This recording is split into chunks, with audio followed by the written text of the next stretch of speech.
Hello, blessed ones, and namaste. I hope you, like me, are having a very blessed day.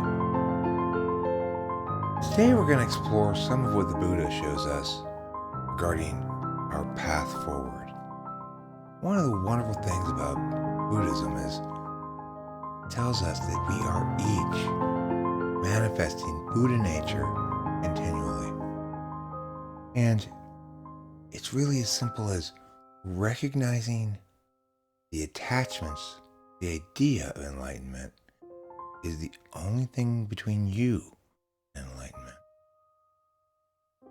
But a lot of the Bodhisattvas out there, yeah, I'm talking to you, have asked me for a bit more of a concrete path to help us understand how we can progress faster on our spiritual journey. Number one, we need to practice mindfulness. The world's hectic, drawing from every direction our attention. And what happens? We lose who we are and what it means to be a live human in the world. Instead, quiet the mind, focus the attention in the here and now. Only then are you truly being a human. Remember, we're human beings, not human doing. Namaste. This is the beginning, right? But it's not a long path. It doesn't have to be a tremendously long path. Number two, quell the monkey mind. We humans are funnily curious creatures. And you know, everywhere we look, there's this distraction or that. There's a screen with some flashing lights on it. And our animal sides, our monkey sides, want to reach out and say, "What's that? I'm curious." But our human nature is grounded in the sacred geometries. And those geometries allow us the framework of a jungle gym.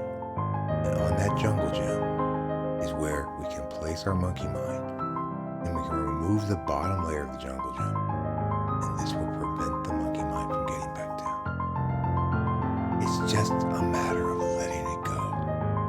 Quiet the mind. So, when you've attained these two levels of spiritual growth, you will be in the here and now with an empty mind ready to observe, take in, and understand whatever reality throws your way. Step 3, whatever your spiritual practice, and I'm a big believer in incorporating a diversity of spiritual practices. I try to include aromatherapy, I try to include chakra adjustments, I try to include crystals, of course I include tarot, astrology, but what is the real core message of Buddhism?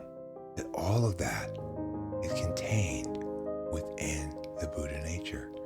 And you don't have to look far for it. Each of us, as we move through life and we get closer to our actualized selves, becomes more and more a manifestation of his or her Buddha nature.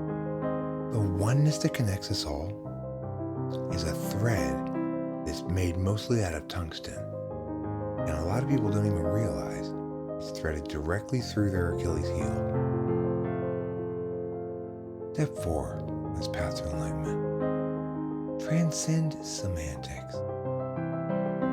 For the people who have not yet begun the Bodhisattva path, who are still fighting against their Buddha nature, they can fall victim to black and white thinking, to trying to be over concerned with the meaning of words. Remember, what is the sound of one hand clapping? Shh, it's silence. When we transcend our attachment to words, and we recognize that real enlightenment comes not from blah, blah, blah, okay? Not from dancing from this thing to that. Not from lost in your head, oh, I got a meeting later. No.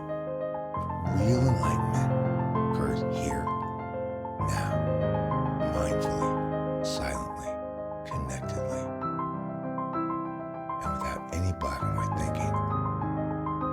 The universe is too rich, too meaningful, too full of Buddhas to be caged in by black and white thinking.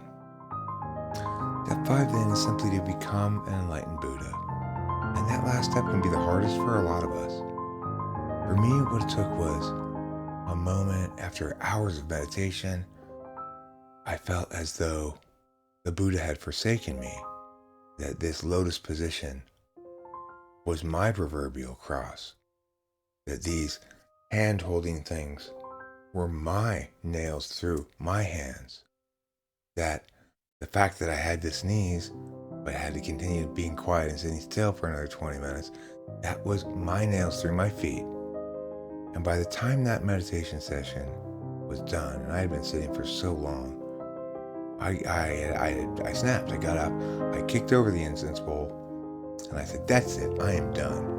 I pulled out a cigarette, I lit it right in the middle of the Zen center, and the monk blew my mind. You know what he did? He sat down right next to me and said, got one of those for me. Smoked a cigarette with me. And it was then I realized all these things that I'm so attached to, that's the problem. Now remember, enlightenment is available for all of us. It's not easy. There aren't many people who've attained full 6th level enlightenment like me. That can require some extra retreats. I can give you the brochures. It's $1,200 for a 3-day retreat. And you're guaranteed to move up at least 2 Bodhisattva levels or your money back. Also, I've got a great deal on incense right now. And if you're having problems with your sacred geometry homework, remember, any proof is just as good as any other. It's all just semantics. May the Buddha bless you with his chubby belly. May the Buddha's coins rain down upon your head. May the Buddha hand you rice with one hand and wheat flour with the other, asking, which is you? May the Buddha join you in your walks from here to there and back again. And wherever you go, remember, Siddhartha didn't sit under that tree to wait for an apple to fall on his head. That was Isaac Newton.